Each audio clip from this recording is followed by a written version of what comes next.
Welcome. I'm Jonathan Herps. I'm the founder and CEO of Scale Up Growth Partners. Welcome to our Stories of Scaling Up series, where we're chatting with owners, managing directors, CEOs, and founders and business leaders of scaling companies. It centers around their entrepreneurial journey so far and their aspirations for the companies. Today, we're speaking to Michael Ivanchenko, who's the CEO of CVCheck. So welcome. Thank you very much. Good to be here, Jonathan. Dive straight in if we can. What do you do? So I'm the CEO of CVCheck. We are a Know Your People RegTech company, helping organisations to make sure that they have the right people in the right roles with their skills, credentials, training, whatever it may be, at the right location for the right task at the right time. Organisations have confidence that those people have the skills and qualifications for those roles, which frees them up to focus on their business. Okay, so tell me a bit more how you do that. So we have a technology platform that not only allows people to validate their credentials, but for me, more importantly, has the smarts and the intelligence to match those requirements with the particular role and the particular nuances for an organisation or an industry that may have for different businesses. So traditionally, as those requirements have built up over time, you get a lot of pre-employment screening. A lot of that gets into a spreadsheet. It's never looked at again. And if there's ever an incident or an update or a requirement, you scramble and go through the whole process again. Our platform is actually a live real-time platform, so it actually constantly monitors those requirements and the credentials, their validity, or if they need to be updated or changed, manages all of that process and actually then provides the insights and the reporting around it. Okay. You mentioned as team members' roles change. Did I pick that up then? So the roles and the requirements change. I mean, a simple example may be a new updated training or procedural factor comes into play, and it is expected not only do you have the change management of rolling that out, but you need to know that the people then with that task have actually completed that update and at what point, etc. Okay. So you've been with the company for about a year, is that yeah, right? Coming up just past 9 months. So it's, I've got to say it's flown though. It feels like 1 or 2 months. An interesting time to started with the business in the middle of COVID. How long has the company been going? The company was actually founded, off the top of my head, circa about 2007, 2008. Originally, CVCheck was providing an interface to police checks, but then actually was Australia's first provider of digital police checks and the ability to actually do that online, and has grown subsequently from there. We recently acquired another company called Bright People Technologies, which also have some very strong technology around the real-time compliance monitoring. They grew out of the mining and industrials sector, which, as you can imagine, the complexity around all of compliance required at all of those sites. And now we also operate in New Zealand, along with providing services through the UK and Europe. Wow. So is your team a global team? Spread. It is spread. We're headquartered in Perth with the majority of our development, but we actually have people around Australia, also in New Zealand, and then we have agents overseas. Okay. And so how would you describe your core customer, the best customer?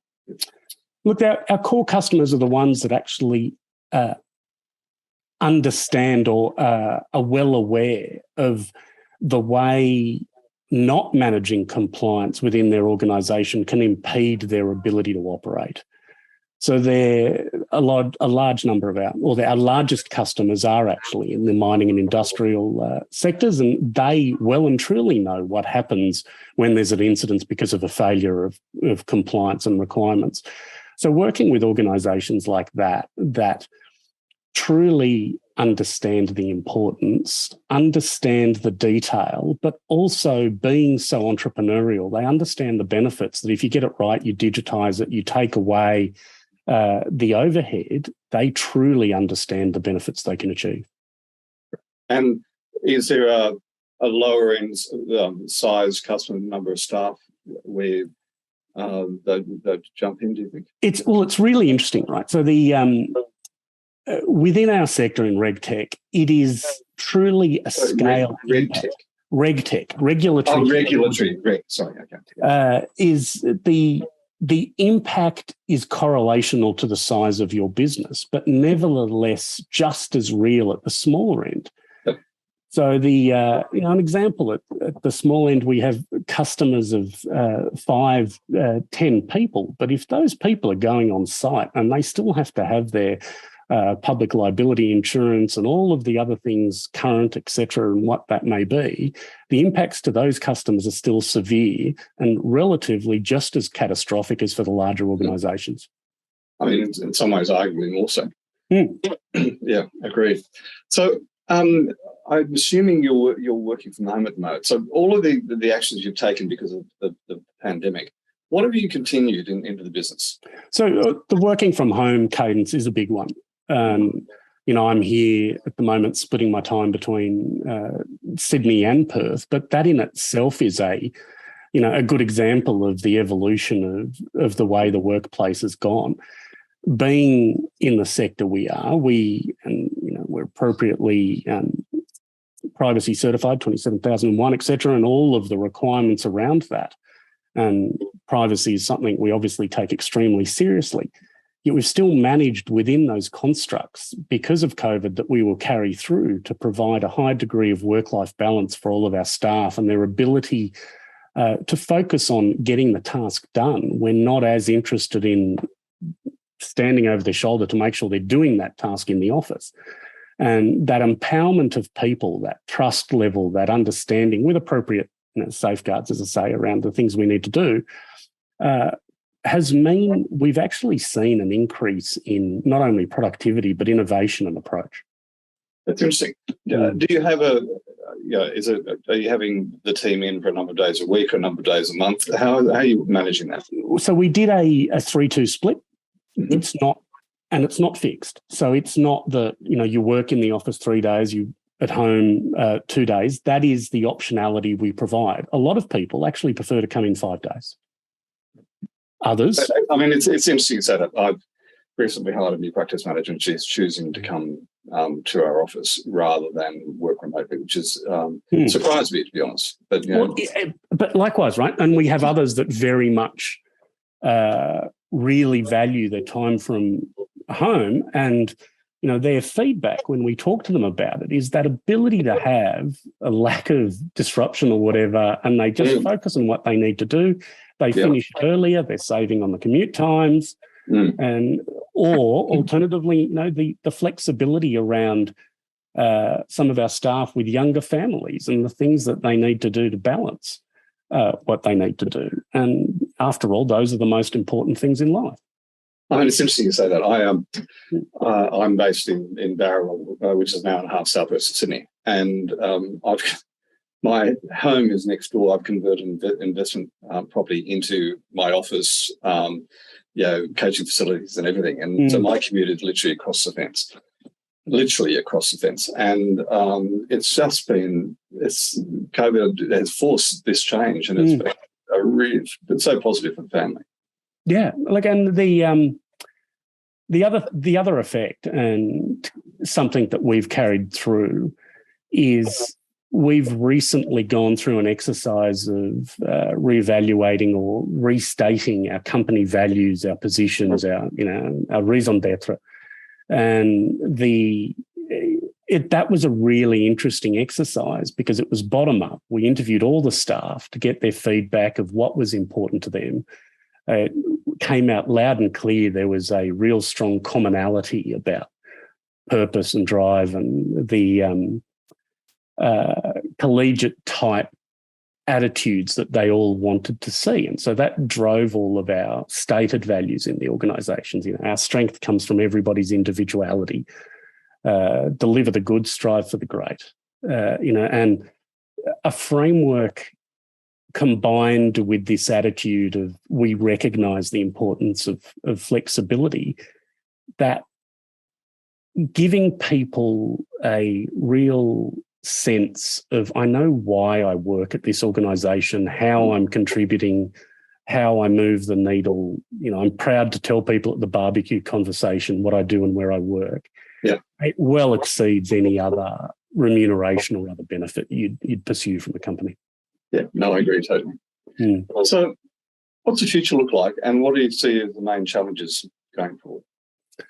So the future looks like, so we've very much of the view that holding back a digital economy or a borderless growth in transactions, the certainty around digital economy is still a very big issue. The amount of scams that go on, that all of these things you hear about, people having their payment details substituted within the comms line and payments never arrive, etc.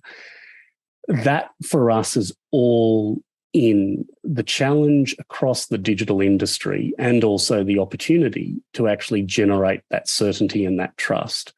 So we have the Know Your Customer initiatives, but which for us then extends with the Know Your People. When somebody actually presents themselves online in a economic or a commercial transaction viewpoint, that certainty is essential if it's truly going to grow and benefit everyone.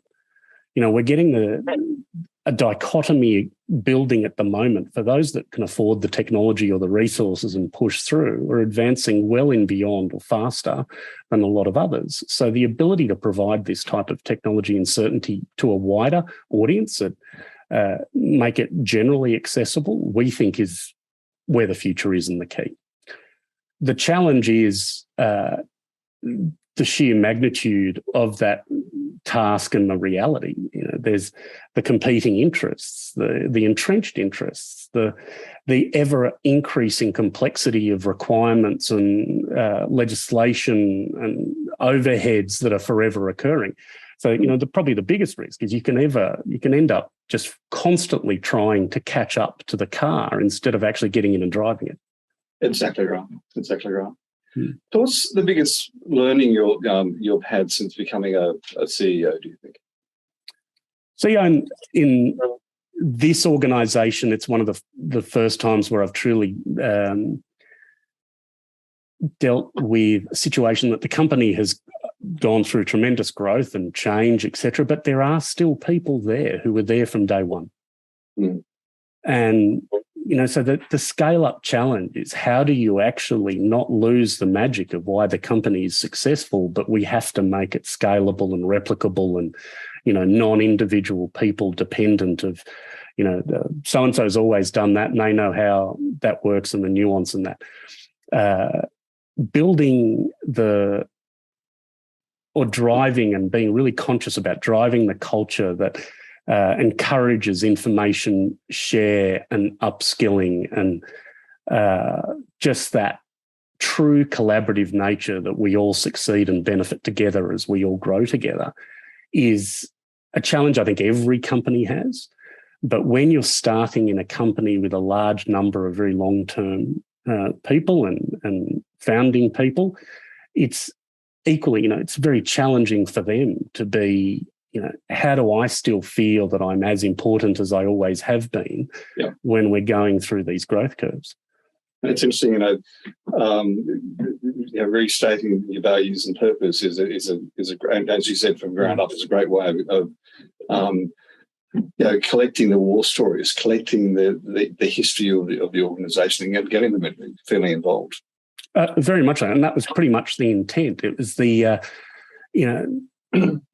bigger does not necessarily mean fundamentally different. Yeah. And that recognising, celebrating that intrinsic reason that it's achieved what it has so successfully over the years is a critical piece. I think your point about celebration is a big one. So many companies and so many CEOs forget to celebrate their wins. Couldn't agree more. Yeah. When you think about the word successful, who's the first person that springs to mind? Wow. I actually really struggle with picking out an individual because I'm driven the thing that excites me, the thing that I actually get a lot of self-satisfaction out is when I see collective success. It's one thing to see one person smile. It is intoxicating when a room full of people are smiling. And so when I think of success, I like to think of successful outcomes or achievements, or, when you see something being achieved that is accepted, regarded as the greater good and for benefit of many, that's success for me. Okay. Great answer. That's been the most interesting question of all of them. With the interviews I'm doing with the different CEOs, it's just been there's no there's no trend there at all. It's really interesting. Once again, another very good answer. So thank you. Top 3 business books, podcasts, business blogs, biographies that you'd recommend, if any? Yeah, look, Jonathan, I wish off the top of my head I could say these are the 3 that I've been indulging and right through heavily, and I can't. I'd have to say, when I get the opportunity, if it was time I could sit there, do something by myself and listen to something, my choice is to turn everything off. I prefer to take those opportunities to clear my mind, get away from the business side or the focus on that. I'll spend time with the family. We'll go and do something outside. I'm very big on encouraging my daughter's failing, but encouraging to move away from just a digital existence. So no, at the moment, I'm going to fail at that question dismally. Essentially, we talked about that before we started, and I've just, as I mentioned to you, I've come back from 10 days in Fiji with my family, and I actually managed to, except for one day when I actually sort of sat down and restated the vision for the business, I turned everything off, and it's the first time I think ever. Yeah, and it's extraordinary how relaxed I felt when I came home. And one of the things I coach for the CEOs is something that comes from one of my mentors, Dan Sullivan, out of the US, is a concept of focus days, buffer days, and free days. And as a CEO and as an entrepreneur, setting yourself targets to have free days where you literally are not working in your business, so you can actually refresh. Yes, we become very stale very quickly. The other one that I'm going to say fortunate enough to realise, but although I'm still not very good at it, is even if you are still driving and focused on the achievement of the business and what needs to be done, the quality of what you do diminishes exponentially the longer you do it. Yeah, and the under pressure, having done it before, you find yourself going back to what you've done before. So the ability to be fresh, come up with something new, just notice new things. Yeah, absolutely. So, I congratulate you, because it's so rare that I'm meeting CEOs that actually really focus on taking time out, because it's so important. Any last piece of advice or parting words? Aspiring CEOs or CEOs at different stages of their growth journey? Look, it's probably the lesson I learnt long ago from far better CEOs than I, and I've tried to emulate some of their traits. And it is about trusting your instincts, but always with ears and eyes open, of absorbing the inherent knowledge and skills around you and looking for every opportunity to lift that up. And they're the things that unleash potential in the organisation. It is never the CEO being the smartest person in the room. That would be great. Michael, thank you. Thanks, Jonathan. Really enjoyed it. Thank you. And me too. Thank you.